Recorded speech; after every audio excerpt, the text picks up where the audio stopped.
बिबट्याची दहशत आता मुंबईच्या सीमेवर आली आहे। मीरा भाईंदरमध्ये एका इमारतीत शिरलेल्या बिबट्याने 7 जणांना जखमी केलंय। 7 तासांच्या थरारानंतर अखेर या बिबट्याला जेरबंद करण्यात यश आलं। बघूया हा 7 तासांचा थरार कसा होता।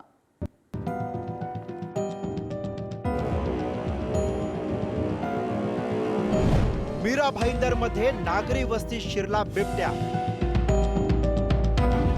बिबट्याचा 7 जणांवर हल्ला, तरुणी गंभीर जखमी।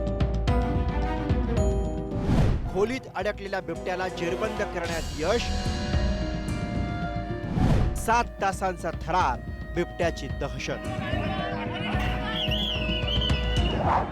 मीरा भाईंदरच्या दाट लोकवस्ती असलेल्या तलाव रोड परिसरातली ही इमारत बिबट्याच्या शिरकावामुळे भल्या सकाळी चर्चेत आली। पारिजात इमारतीच्या बी विंग मध्ये सकाळी 8 वाजताच्या सुमारास बिबट्यानं एंट्री केली। इमारतीमध्ये बिबट्या शिरल्याचं समजताच एकच घबराट उडाली। यातच बिबट्यानं पहिल्या मजल्यावर 7 जणांवर हल्ला केला। अंजली टाक, वय वर्ष 23, खुशी टाक, वय वर्ष 19, भारती टाक, वय वर्ष 55, प्रकाश यादव, वय वर्ष 50, श्याम सहानी, वय वर्ष 19, दीपू भौमिक, वय वर्ष 52, छगनलाल बागरेचा, वय वर्ष 48। बिबट्या बिल्डिंग मध्ये शिरल्याचे कळताच परिसरामध्ये दहशतीचे वातावरण निर्माण झालं। तो रूम में घुस गया। रूम में जब घुसा तो हम अंदर से हम लोग इतना आवाज जोर से आया, इतना जोर से आवाज आया तो हम लोग को लगा कि कुछ गिर गया है। पहले इधर रूम में घुसा, उसके बाद हम लोग जब बंद कर दिया देखकर बाद में ऊपर गया। ऊपर जाके ऊपर उसको भी एक और भैया थे, उसको भी हमला किया। हमको लगता है सीढ़ी से वो 101, हाँ सीढ़ी से हो गया था। घटनेची माहिती मिळताच स्थानिक पोलीस, अग्निशमन दलाचे जवान आणि बऱ्याच उशिरानं वन विभागाचे कर्मचारी लवाजम्यासह दाखल झाले। बिबट्या शहरात घुसल्याची माहिती बाहेर पोहोचल्यानंतर रेस्क्यू ऑपरेशन पाहण्यासाठी बघ्यांची प्रचंड गर्दी या परिसरात जमली होती। या प्रचंड गर्दीमुळे प्रशासनाला रेस्क्यू ऑपरेशन करताना मोठ्या अडचणी येऊ लागल्या। त्यातच दोन्ही स्थानिक आमदार आपल्या कार्यकर्त्यांसह घटनास्थळी पोहोचल्यानं गर्दीत आणखीनच भर पडली। म्हणजे तसं बघायला गेलं तर संजय गांधी नॅशनल पार्क हायवेच्या त्या बाजूला ह्या कंजेस्टेड एरिया आहे, नागरी वस्ती आहे ह्या परिसरामध्ये, कारण गाड्या शिरायला सुद्धा जागा नसते। अशा परिसरामध्ये जर बिबटे यायला लागले तर म्हणजे कुठनं आले हा सुद्धा संशोधनाचा विषय आहे।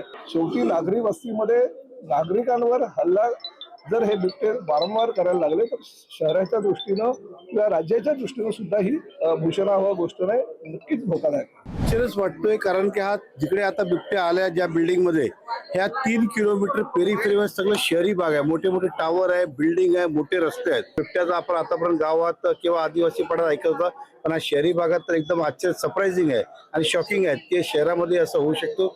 नक्कीच आता ह्या ज्या भागात मिळाला असेल कॅमेरा फुटेज तपासून कुठून आले त्याच्याबद्दल काळजी नक्की घेतली जाईल। अग्निशमन दलाच्या जवानांनी फ्लॅट नंबर 101 मध्ये अडकलेल्या 25 वर्षीय जखमी मुलीला खिडकीचं ग्रिल तोडून तिची सुटका केली। त्यानंतर इतर जखमींना इमारतीमधून बाहेर काढून रुग्णालयात पाठवण्यात आलं। या सगळ्या काळात बिबट्या एका खोलीत शिरला होता। अग्निशमन दल, वन विभाग आणि पोलीस यांच्या तब्बल 7 तासांच्या ऑपरेशन नंतर बिबट्याला जेरबंद करण्यात यश आलं। स्थानिकांनी सुटकेचा निश्वास सोडला। मीरा भाईंदर पूर्वेकडील तलाव रोड परिसरातील परिजात इमारतीमध्ये सकाळी 7च्या सुमारास एक बिबट्या शिरला आणि त्याने पूर्ण परिसरामध्ये एकच खळबळ माजली। आणि या खळबळनंतर अखेर या इमारतीत आपण पाहिलं तर हीच ती इमारत आहे।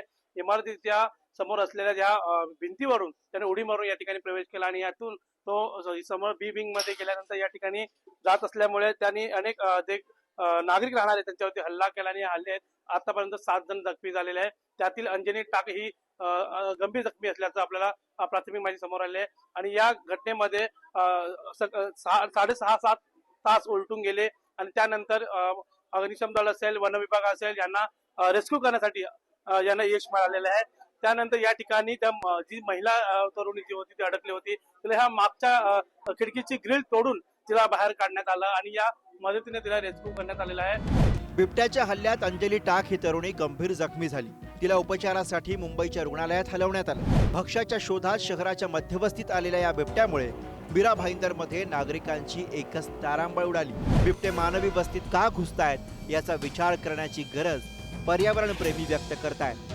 आलिशान हॉटेल्स, आलिशान क्लब, आलिशान त्यांचे बांधकाम प्रकल्प हे सगळे सुरू आहेत आणि हे सगळं प्रशासनाच्या आणि राजकीय संगनमताने सुरू आहे आणि त्याच्यामुळे कुठे ना कुठे बिबट्यांचं जे नैसर्गिक क्षेत्र आहे, जे त्यांचं नैसर्गिक मार्ग आहे, त्यांचं वावराचं जे क्षेत्र आहे हे कुठेतरी मोठ्या प्रमाणात कमी झाल्यामुळे आज बिबट्या हा नागरी वस्तीमध्ये गेल्या काही वर्षांपासून शिरू लागलेला आहे.